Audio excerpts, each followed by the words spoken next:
Today we are talking about a peculiar story regarding the New York Rangers. They have themselves a game later today against the Minnesota Wild, and because of some of the comments that were made a few days ago regarding their game against the Devils, what I wanted to do was talk about the Rangers and their coaching staff situation. I want to talk about two players on the team, and how these perspectives kind of intertwine, especially when it comes to how Rangers fans are viewing what's going on here. So, to get things started, we're going to introduce our topic. Let's talk about Gerard Gallant, the head coach of the New York Rangers. Also, let's talk about young forward player. I was about to say prospect, but then I realized he'd been in the NHL for so long that he's probably not considered a prospect anymore. Vitali Kravtsov, and we're going over a very talented hockey profile. And the reason I say profile is because this guy might not be the most talented on paper, but he has 2 Stanley Cups to his name, and that is pretty impressive in and of itself. Let's talk also about Barclay Goodrow. Now, the reason we're making this video is because a few days ago, on January 7th, the Rangers played a game wherein they lost 4-3 to the New Jersey Devils in overtime. However, the reason we're talking about this game is because of the first goal the Devils scored. Now, just for context, the Rangers were up 2-0 at the halfway mark of the game, 10 minutes to go in the second. But you had yourselves a play from Barclay Goodrow just in front of the penalty box that sends Jack Hughes on a very fast break right down Main Street, through the middle, splits the D, he gets in on the goaltender, and he snipes it top cheese. This was the goal that got New Jersey on the board and started their inevitable 4-3 overtime win. And it was started because of Barclay Goodrow. I said at the beginning, hey, Barclay Goodrow gave the Devils the chance to get that goal. But when I say that, I really mean he's the reason the goal happened. He was in front of the penalty box with the puck. Nobody's around him. He tries sending it back to the D, but it gets picked up right away by Jack Hughes. Just a terrible giveaway. Nobody was coming up front to receive the pass. It was just a blind pass out of nowhere to Jack Hughes. And because of this play, you had yourselves a lot of Rangers fans talking about Goodrow and whether or not his treatment from head coach Gerard Gallant is all too justified. Goodrow this season is 29 years old. He is 6'2", 205, signed till the end of 2027, making $3.6 million a year. That's a long freaking contract, and for one, it's kind of expensive for a guy that's essentially a bottom 6 caliber player. And I'm not talking about the dollar amount per se. $3.6 million is not terrible for a guy that has 33 points in 79 games last year and on pace for 38 points this year. It's just fourth liners, third liners, you don't give these guys 6-year deals, and that's kind of the territory we're talking about here when we discuss the inequality between the player Goodrow is and the contract that he has. But the other reason that Goodrow has been a conversation piece amongst Rangers fans is because not only does he make a play like this that gives the Devils the momentum they need to inevitably come back and win, but Goodrow also recently got promoted on the Rangers, replacing winger Vitali Kravtsov. Take a look at this comment made by Gerard Gallant, reiterating his preference for moving Goodrow up in close games. He replaced Kravtsov in the third period on the Saturday game against New Jersey. It's not about Vitali Kravtsov. It's about Barclay Goodrow being a hell of a player. I'm going to move him up all the time, whether it's for Kravtsov or for somebody else.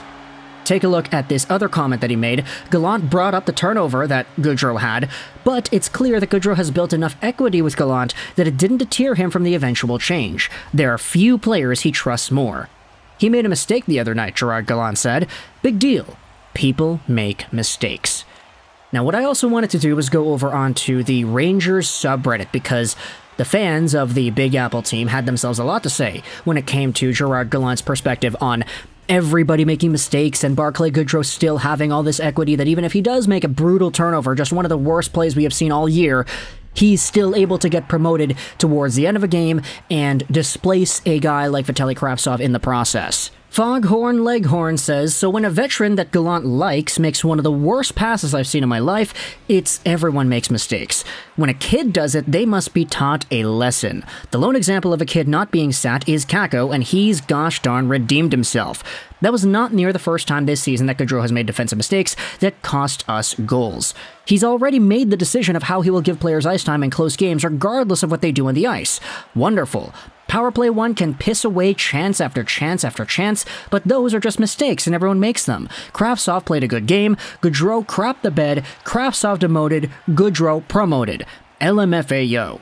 Want to know why Jack Hughes has developed so fast and shedded his undeserved bust label? Because he got 19 minutes a night. He got significant, meaningful power play time, and in close games, they didn't demote him for a guy that gave away a horrific goal. The reply here says, even worse is this means that, at the very least, Gallant doesn't coach the game based on feeling about how the game is going. He's literally just basing in-game decisions on historic reputation alone. Doesn't matter if they were on the ice for 4 goals against in the game or something, or passed the puck directly to Jack Hughes for a breakaway. New York Mets 32 says that these are certifiably insane comments, and it goes to show how conspicuously unaware Gallant is of everything that goes on in-game with this team. 1.